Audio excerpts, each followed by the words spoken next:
Transgender एक ऐसा word जिसको सुनते ही लोगों के दिमाग में बहुत सारी चीज़ें आती हैं। इस वर्ड को सुन के कैसी प्रक्रिया होती है और आपका संघर्ष कैसा रहा? ट्रांसजेंडर शब्द सुनकर मुझे बहुत प्राउड महसूस होता है क्योंकि मैं ट्रांसजेंडर हूँ, लेकिन ज़्यादातर जो ट्रांसजेंडरों को अपशब्द बोलते हैं उससे बहुत तकलीफ होती है। कब आपको पता चला कि आप एक ट्रांसजेंडर हैं? मैं जब से होश संभाली तब से मेरी जो पसंद है, मेरे जो खेल खिलौने हैं, वो सब कुछ लड़कियों की तरह ही थी। आपका संघर्ष कैसा था? कैसे आपके परिवार या समाज ने आपको एक्सेप्ट किया? संघर्ष जो है वो ट्रांसजेंडर को लाइफ का एक पार्ट है। मैं मानता हूँ एक मेल की लाइफ में भी संघर्ष रहता है, एक फीमेल की लाइफ में भी संघर्ष रहता है, लेकिन हमारे लाइफ का जो संघर्ष है वो अपने आप से मिलने का संघर्ष है। परिवार का साथ नहीं था, एक्सेप्टेंस परिवार की तरफ से नहीं थी, लिंग के दायरों में फंसते चले गए।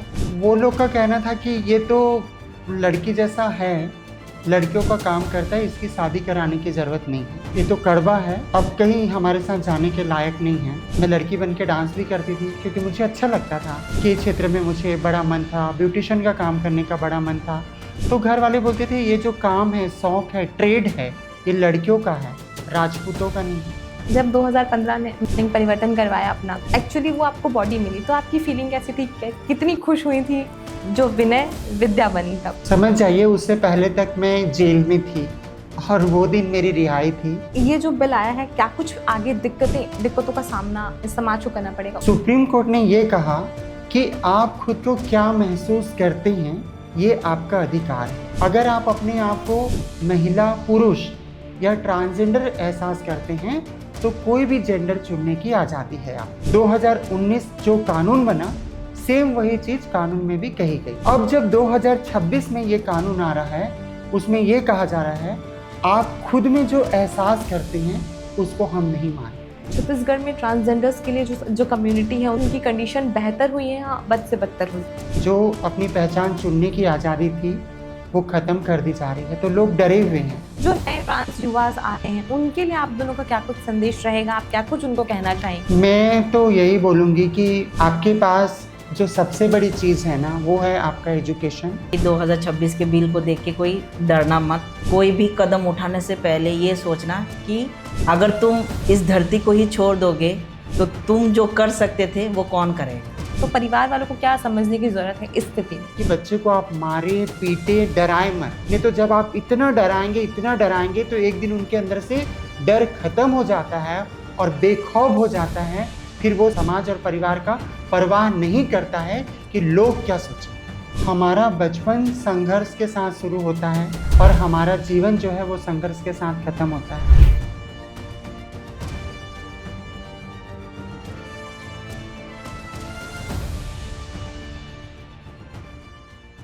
नमस्कार, सीजी अनफिल्टर्ड देखना शुरू कर चुके हैं आप, और अनफिल्टर्ड बातों के एक और एपिसोड में आप सभी का स्वागत है। आज हमारे साथ एक ऐसे शख्स मौजूद हैं जिनकी कहानी ना सिर्फ इंस्पिरेशनल है, संघर्ष से भरी हुई है, जिसको सुनकर आप सभी इंस्पायर होंगे। कहीं ना कहीं आप लोगों को बहुत कुछ सीखने और जानने को मिलेगा। तो चलिए स्वागत करते हैं। हमारे साथ मौजूद है विद्या राजपूत जी। मैम, आपका बहुत बहुत स्वागत है। और देव सर जी, सबसे पहले आपका बहुत बहुत स्वागत हमारे इस खास एपिसोड में। ट्रांसजेंडर एक ऐसा वर्ड जिसको सुनते ही लोगों के दिमाग में बहुत सारी चीज़ें आती हैं, तरह तरीके के लैंग्वेज के वर्ड्स आते हैं। जब आप सुनती हैं तो आपकी इस वर्ड को सुन के कैसी प्रक्रिया होती है और आपका संघर्ष कैसा रहा? ट्रांसजेंडर शब्द सुनकर मुझे बहुत प्राउड महसूस होता है क्योंकि मैं ट्रांसजेंडर हूँ, लेकिन ज़्यादातर जो ट्रांसजेंडरों को अपशब्द बोलते हैं उससे बहुत तकलीफ होती है। जैसे मैं स्कूल में पढ़ रही थी तो मुझे छक्का, मामू, सिक्सर और कई अपशब्द बोले जाते थे, नपुंसक, अधूरा, 50-50। तो ये सब सुन के बहुत दुख लगता था और मन में सवाल होता था कि मैंने ऐसा क्या बिगाड़ा है जो मुझे लोग ऐसे अपशब्द बोल रहे हैं। आपको अपनी पहचान का एहसास कब हुआ? कब आपको पता चला कि आप एक ट्रांसजेंडर हैं? मैं जब से होश संभाली तब से मेरी जो पसंद है, मेरे जो खेल खिलौने हैं, वो सब कुछ लड़कियों की तरह ही थी। मेरी सारी सहेलियां थी जिनके साथ मैं खेलती थी, चाहे वो घर हो या चूल्हा चौका हो, वो तमाम तरह की चीज़ें मैं अपनी सहेलियों के साथ ही खेलती थी। तब लोग मुझे बोलते थे कि तू लड़की है या लड़का है, तू लड़कियों के साथ में क्यों खेलता है। ठीक है, जैसे जैसे मैं बड़ी होती चली गई तो वो जो लड़की वर्ड था वो हटकर अपशब्द आया कि मैं हिजड़ा हूँ या मैं बायला हूँ या कड़बीन हूँ, ऐसे शब्द बोलते थे। तब तकलीफ़ होती थी मैं। तभी उस समय 90s के समय में इतना इंटरनेट और गूगल ये सारी चीज़ें थी नहीं, तो मैं कौन हूँ इसकी मुझे उतनी समझ नहीं थी। बस ये था कि शरीर लड़के का था और अंतरात्मा लड़की की थी, और मैं लड़की बनना चाहती थी और मैं लड़की की तरह ही जीवन गुजारना चाहती थी। तो मान के चलिए, जब मैं रायपुर आई और अपने जैसे बहुत सारे लोगों से मिली, तब मैं समझ पाई कि मैं कौन हूँ और मेरी जेंडर आइडेंटिटी क्या है। देव जी से मैं आपसे जानना चाहूँगी, संघर्ष आप लोगों के जीवन में रहता है, सबके जीवन में संघर्ष रहता है। आपका संघर्ष कैसा था? कैसे आपके परिवार या समाज ने आपको एक्सेप्ट किया? पहले तो बहुत बहुत धन्यवाद मैडम ये आपके चैनल में बुलाने के लिए। मैं बेसिकली त्रिपुरा से हूँ, मैं नॉर्थ ईस्ट का हूँ। जैसे आपके पूछा संघर्ष जो है वो ट्रांसजेंडर को लाइफ का एक पार्ट है। मैं मानता हूँ एक मेल की लाइफ में भी संघर्ष रहता है, एक फीमेल की लाइफ में भी संघर्ष रहता है, लेकिन हमारे लाइफ का जो संघर्ष है वो अपने आप से मिलने का संघर्ष है। जो बात मैं किसी को बोल नहीं पाऊँगा कि मैं क्या फीलिंग करता हूँ, क्योंकि हमारे सोसाइटी में ऐसा स्पेस ही नहीं दिया गया कि एक ट्रांस व्यक्ति अपने क्या महसूस करता है उस बात को सबके सामने रखे। तो संघर्ष तो रात के उठने से दिन के उठने से लेकर रात तक, स्कूल में, कॉलेज में, घर पे, सबसे पहले तो घर का ही शुरू होता है। घर में ये महसूस कराता है कि मैं जो महसूस कर रहा हूँ वो उनके लिए मायने नहीं रखता। और इसमें मैं और एक बात जोड़ना चाहता हूँ, क्योंकि इसलिए होता है चीज़ें क्योंकि हमारा जो कॉन्सेप्ट है ना वो क्लियर नहीं है। जेंडर, सेक्स और सेक्सुअलिटी, ये कॉन्सेप्ट क्लियर नहीं होने के कारण एक ट्रांस व्यक्ति को अपना जो एक बचपन है ना वो बचपन उससे छीना जाता है। मैं किसी को ब्लेम नहीं कर रहा हूँ, क्योंकि इसलिए छीना जाता है क्योंकि हम लोग जेंडर बॉक्स के बाहर ही नहीं सोच पा रहे। जैसे कि मैं जब स्कूल में पढ़ता था तो मुझे एक अच्छा प्लेयर बनने का मन था, मैं एक अच्छा स्पोर्ट्समैन बनूं, लेकिन मेरे जेंडर के कारण उस स्पोर्ट्स में मैं कभी जा नहीं पाया, क्योंकि मेरे फैमिली का ये मानना था कि एक लड़की दौड़ भाग नहीं कर पाती, दौड़ भाग करने से उसका जो, मैं बोलना नहीं चाहता, वो सब चीज़ों के ऊपर उसको इफ़ेक्ट होगा।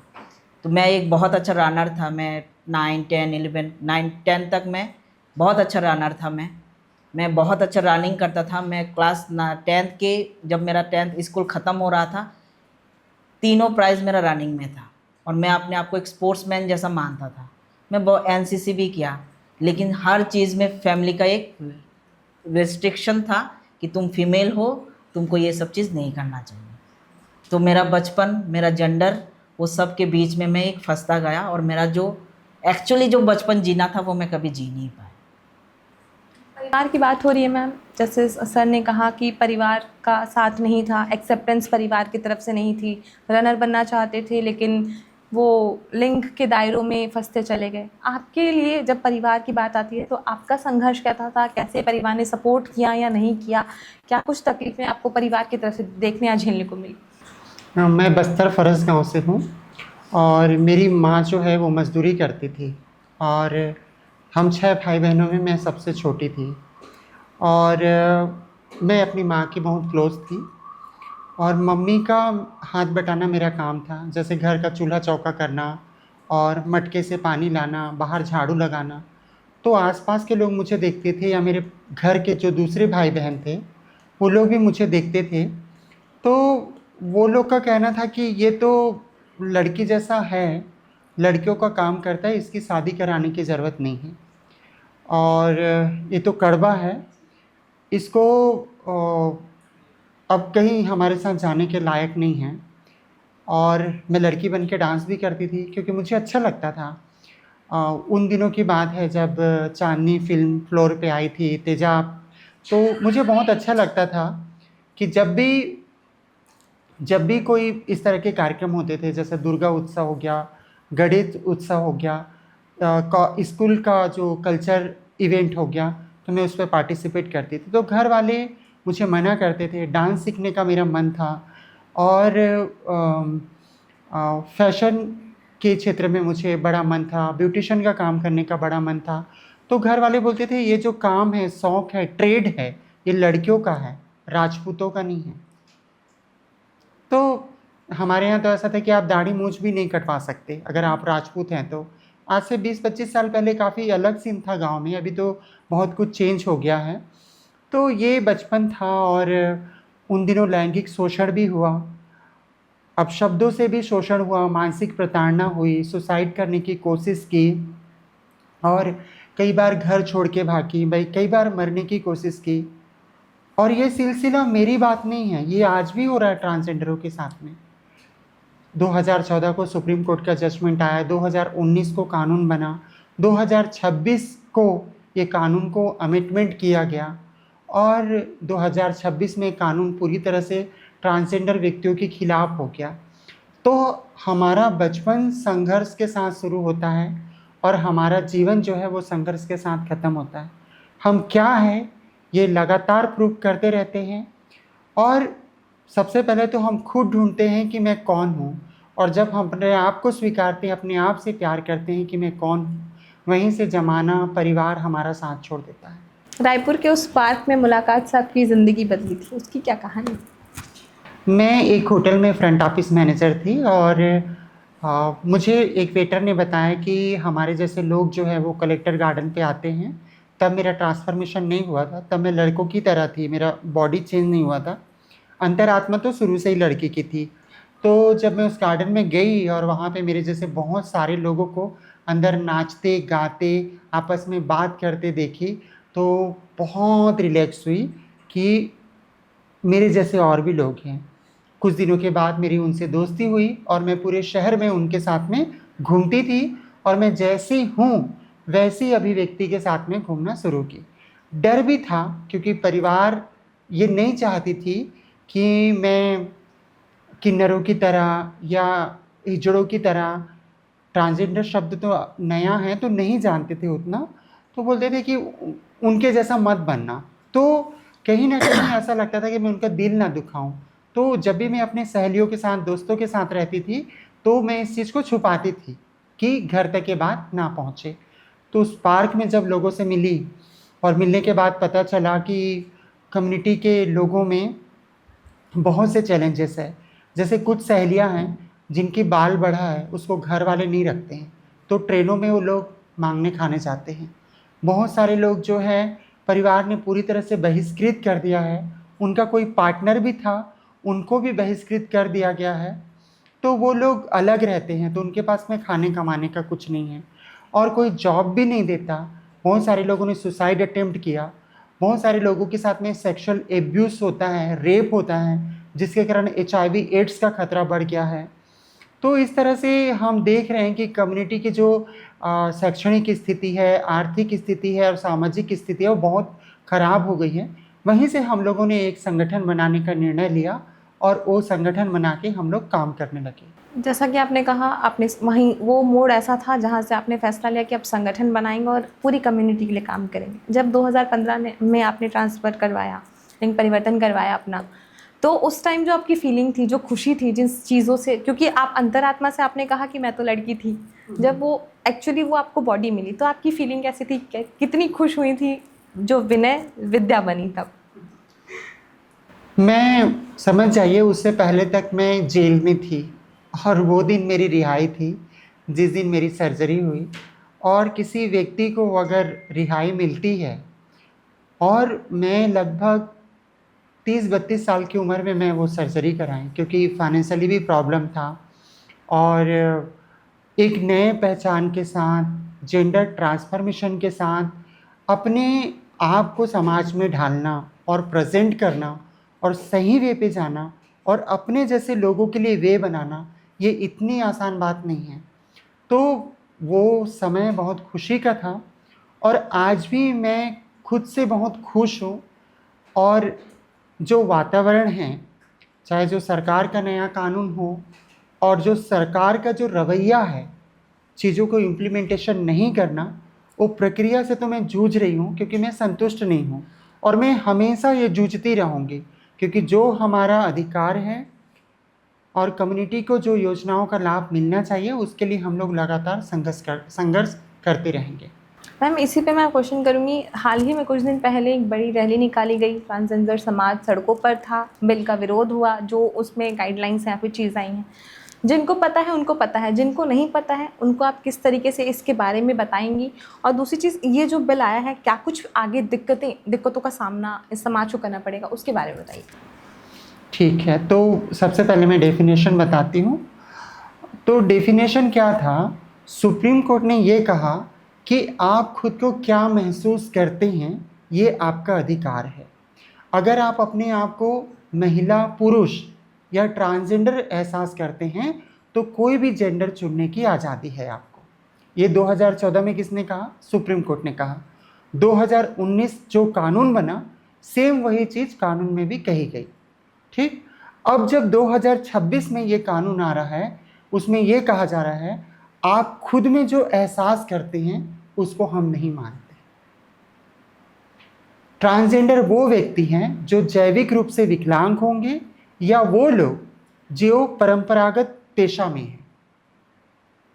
तो मेरा एक सवाल है कि आर्टिकल 14, आर्टिकल 21 हम सब लोग को संवैधानिक जो मूल्य हमारे हैं और जो हमारे अधिकार बने हुए हैं वो सबको वो राइट्स हैं, हमें भी वो राइट्स हैं। हम चुन सकते हैं और हम अभिव्यक्त कर सकते हैं कि हम कैसा जीवन जीना चाहते हैं। इसमें सरकार को कोई दखल नहीं देना चाहिए।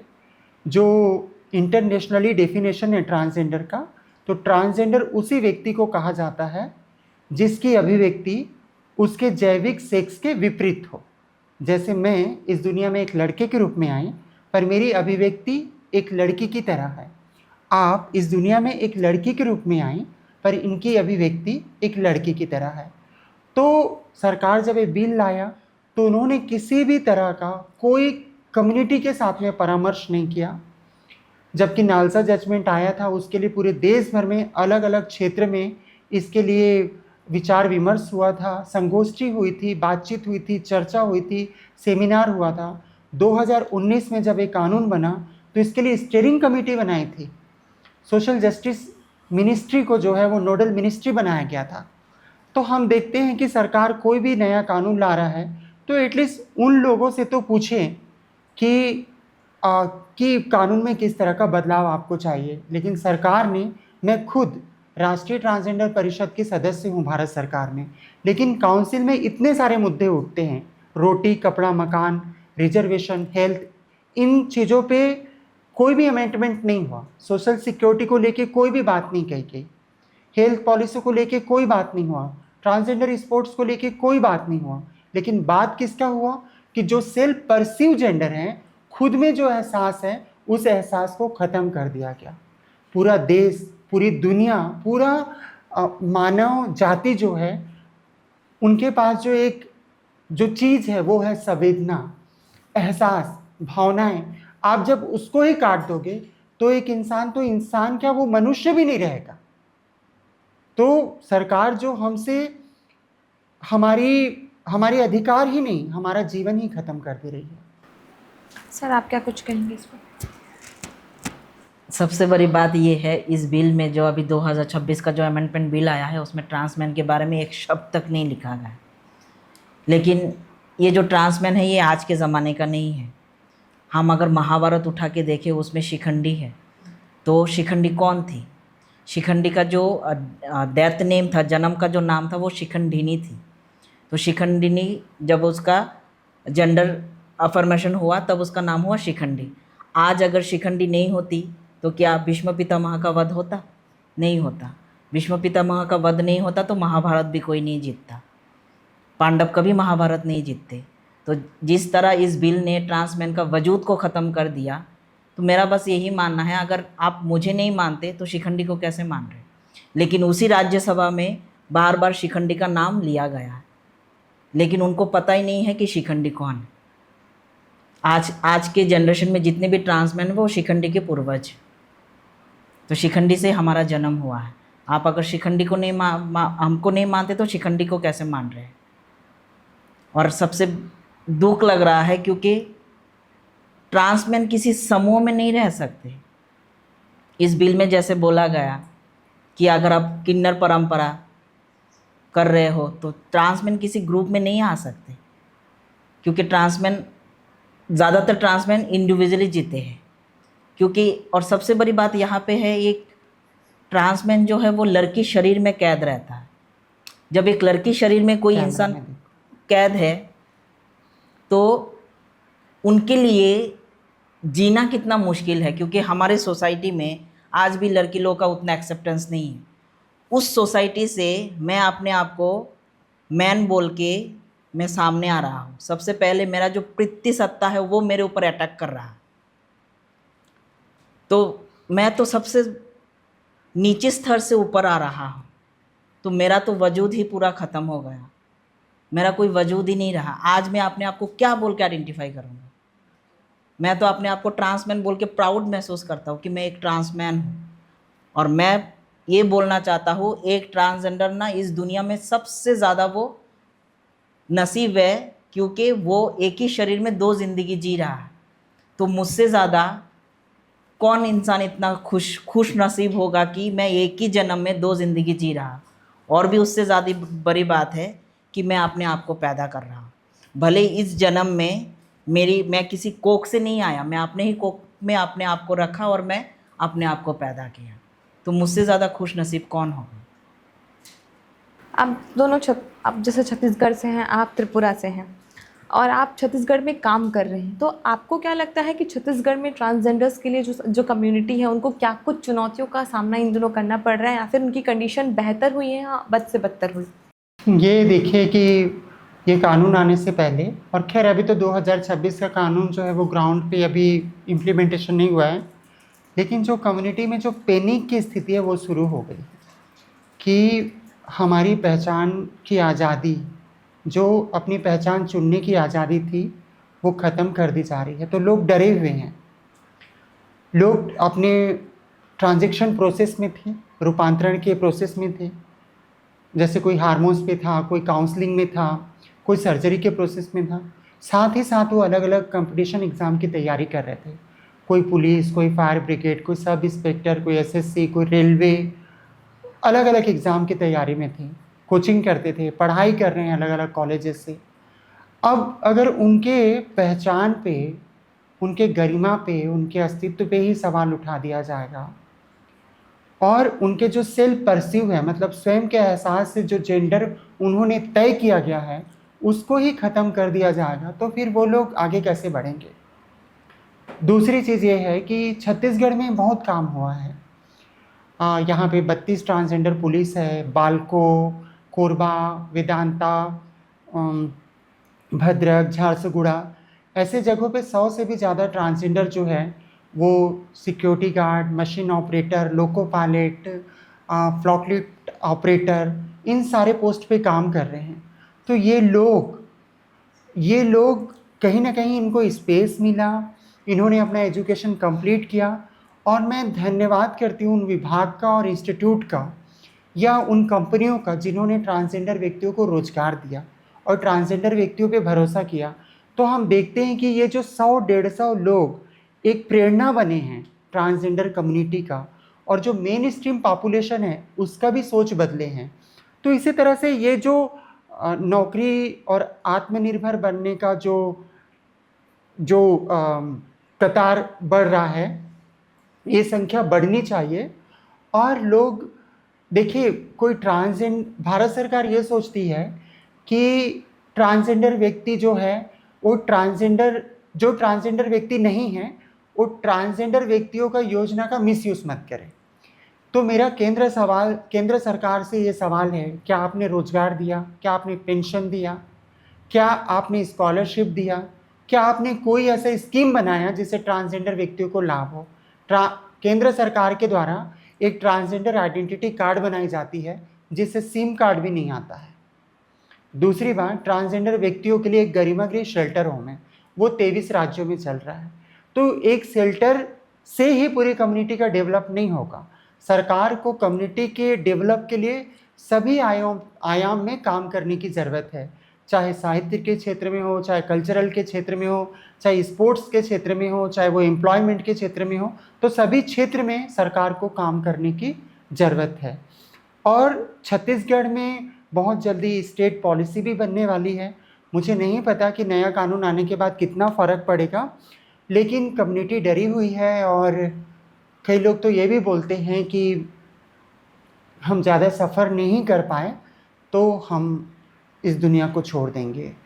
तो जिन बच्चों का भविष्य बनाने के लिए मुझे मौका मिला था, और आज जो भविष्य जब इतना डरे हुए हैं ना, तो मुझे बहुत बुरा फील होता है कि इस दुनिया में जब मैं आई तो एक दूसरे के शरीर पे आई, फिर मैंने खुद का शरीर पाया और हम सब लोगों ने बहुत लड़ाई लड़ा, चाहे सुप्रीम कोर्ट गए या बार बार अपने ब्यूरोक्रेसी के पास गए, लगातार जाते रहे और बोर्ड बना, कमेटी बनाई गई, पहचान पत्र बनाए गए, मेल फीमेल के साथ साथ ट्रांसजेंडर का कालम आया, स्पोर्ट्स मीट हुआ, इंडस्ट्री पॉलिसी बनाई गई, हेल्थ पॉलिसी बनाई गई, सर्जरी को फ्री कराया गया। और अचानक से एक दिन लोकसभा में एक मंत्री बोलते हैं कि मैं ट्रांसजेंडर व्यक्तियों को कानून को बदलने के लिए चर्चा में लाना चाहता हूँ, और 2-3 दिन के बाद में वो चर्चा पे लाते हैं और दूसरे दिन वो राज्यसभा लोकसभा से भी पास हो जाता है और 2 दिन के अंदर में राष्ट्रपति जो है उस पर साइन कर देते हैं।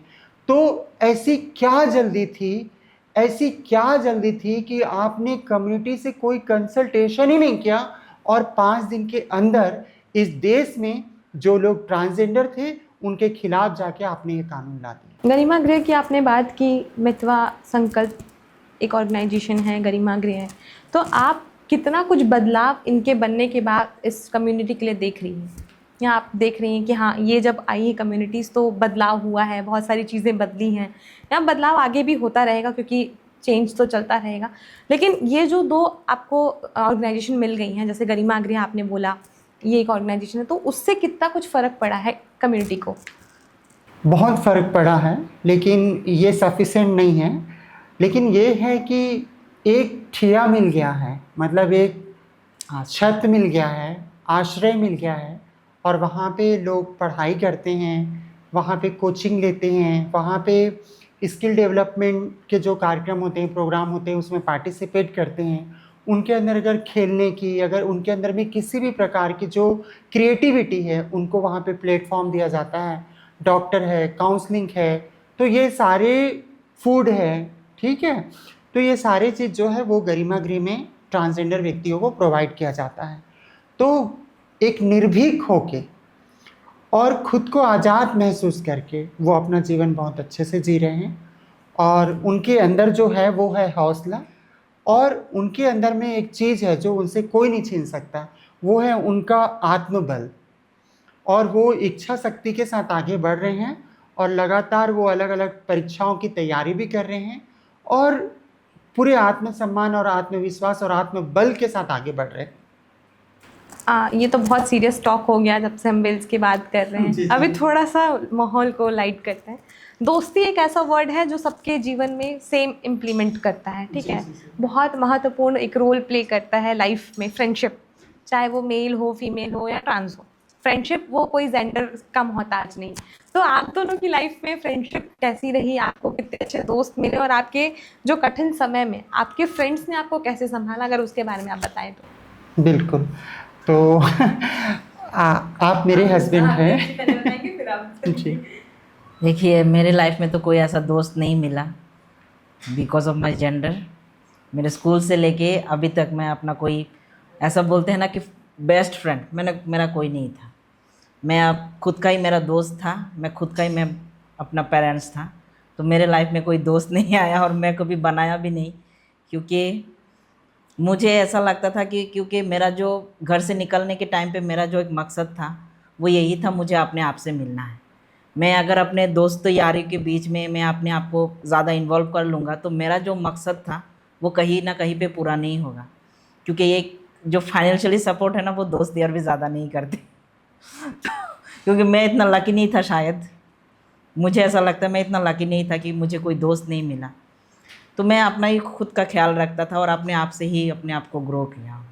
सर मैं आपको करेक्ट करूँगी, अभी आप बहुत लकी हैं, आपको एक फ्रेंड मिल गई है वाइफ के रूप अभी तो में। मेरी दोस्त बोलो, माँ बोलो, बाप बोलो, भाई बोलो, बहन बोलो, सब एक ही है।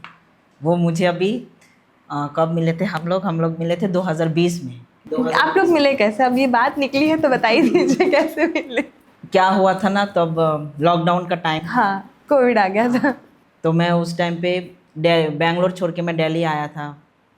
दिल्ली आने के बाद मैं थोड़ा सा डिप्रेशन में था। 1 साल तक मैं डिप्रेशन में था। उस टाइम पे मेरा सर्जरी हो चुका था, लेकिन फिर भी मेरे अंदर डिप्रेशन था। तो डिप्रेशन के टाइम पे एक दिन उसका जो व्हाट्सएप ग्रुप रहता है, हमारा भी बहुत सारा व्हाट्सएप ग्रुप है, उस ग्रुप में उनका मैसेज आया कि एक ट्रांस वुमेन है जो आगे की ज़िंदगी वो एक ट्रांस मैन के साथ गुजारना चाहते हैं। तब मुझे पता नहीं था कि वो ट्रांसजेंडर के लिए काम करती है, एक्टिविस्ट है। मुझे कुछ नहीं पता था, मुझे बस इतना पता था मुझे अपना जीवन साथी ढूंढना है। तो मुझे अच्छा लगा, क्योंकि मेरा एक्सपीरियंस था कि सिस जेंडर्स के साथ या सिस लड़कियों के साथ रहना कितना डिफ़िकल्ट है एक ट्रांस व्यक्ति के लिए। तो उनका मैसेज देख के मैं तुरंत उनको मेल किया कि मेरा नाम फ़लाना फ़लाना है, मेरा इतना सैलरी है, कि आप आगे की ज़िंदगी मेरे साथ गुजारना चाहते हैं क्या। तो फिर वहाँ से हमारा बातचीत शुरू हुआ। 2020 अगस्त 29 तारीख को मैं रायपुर आया। उस टाइम पे उनका राइनोप्लास्टी हुआ था, चीन रिड्यूस का सर्जरी हुआ था। उसके बाद जब उनसे मिला तो मुझे कभी ऐसा लगा ही नहीं कि हम लोग पहली बार मिल रहे हैं। फ्री फ्रैंकली मैं बोल रहा हूँ, वो जो एक एहसास था शायद मुझे पहली बार मिला है, क्योंकि मैं बहुत अनलकी हूँ प्यार के मामले में। ना मुझे घर में प्यार मिला, ना बाहर प्यार मिला। जब एक प्यार मिला तो पूरा सागर मिला। वो एक कहावत है ना, ऊपर वाला देता है जब भी तो छप्पड़ फाड़ के देता, तो शायद वो आप पे एकदम फिट बैठ रहा है। जब तक नहीं था, अब है तो इतना है कि संभाले नहीं संभल रहा है। यही बात सच है, क्योंकि मैं अपने बुरे वक्त से मैं बहुत कुछ सीखा हूँ मैं, जो एकदम जेन्युइन बात है। लोग सोचते हैं बुरा वक्त आता है तो बुरा वक्त क्यों आता है, लेकिन आज मैं ये महसूस करता हूँ जब बुरा वक्त आता है ना, वही इंसान को स्ट्रॉन्ग करता है। मेरे साथ बहुत ख़राब स्थिति था, मैं रोड में रहता था। मैं एक टाइम का खा के दूसरे टाइम का मैं काउंट करता था कि मैं कितना दिन चला पाऊँगा। और जब ऊपर वाला दिया तो सब कुछ दिया, मुझे प्यार दिया ना, थोड़ा बहुत नाम भी दिया। तो मैं बहुत खुश नसीबी हूँ। और मैं हमेशा सबको बोलता हूँ, बुरा वक्त से सीखो, बुरा वक्त ही तुमको स्ट्रॉन्ग बनाता है। मैम, आप अपनी फ्रेंडशिप के बारे में बताइए। बचपन में मेरी एक सहेली थी, अभी भी है वो, और वो लेक्चरार है और वो बहुत गज़ल लिखती है। तो शायद अभी 5 से 10 हज़ार वो गज़ल लिख चुकी है। और हम लोग बहुत अच्छी सहेलियां थीं।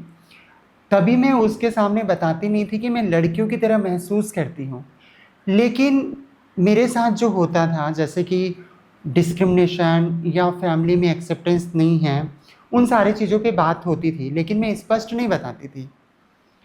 उसके बाद में और थोड़ी जब बड़ी हुई तो मेरा एक और दोस्त था, और वो दोस्त आज भी है। हमारी दोस्ती को मान के चलिए कि 35 ईयर प्लस हो गए हैं।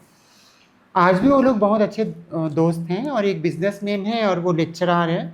और मेरी कम्युनिटी से रवीना जो है वो मेरी बहुत अच्छी फ्रेंड है। और अभी तो एक जीवन साथी में मैं अपनी माँ को भी देखती हूँ, और एक भाई को भी देखती हूँ, और एक हमसफ़र को भी देखती हूँ। जो मेरे हमसफ़र हैं उनके अंदर ये सारी क्वालिटी है। तो रहा ऐसा भी पीरियड आया जहाँ पे चीटिंग भी मिला और ब्रेकडाउन भी हुआ और लोनलीनेस भी आया, लेकिन फाइनली मुझे वो सारी चीज़ें मिली जो मैं पाना चाहती थी। और मैं प्रयास करना कभी नहीं छोड़ी, प्रयास करती रही, और फाइनली ये मिल गए मुझे, और बहुत अच्छे रिश्ते भी बने। ये बात अलग है कि विकास से विद्या के रूप में जब आई तो बहुत से रिश्ते भी टूटे, लेकिन मुझे परवाह नहीं है। वो शायद बहुत उथले थे इसलिए वो छूट गए, लेकिन जो गहरे थे वो आज भी जमे हुए हैं। ट्रांसजेंडर युवा जो आज की डेट में नए बहुत सारे, जैसा आपने कहा कि बहुत पहले इंटरनेट नहीं था, बहुत सारी चीज़ें नहीं थी, तो आपको कहीं ना कहीं एक कैद में रखा गया। आजकल चीज़ें थोड़ी फास्ट फॉरवर्ड हो गई हैं, लोग आजकल एक्सेप्टेंस लोगों के अंदर थोड़ा थोड़ा धीरे धीरे करके आ रहा है।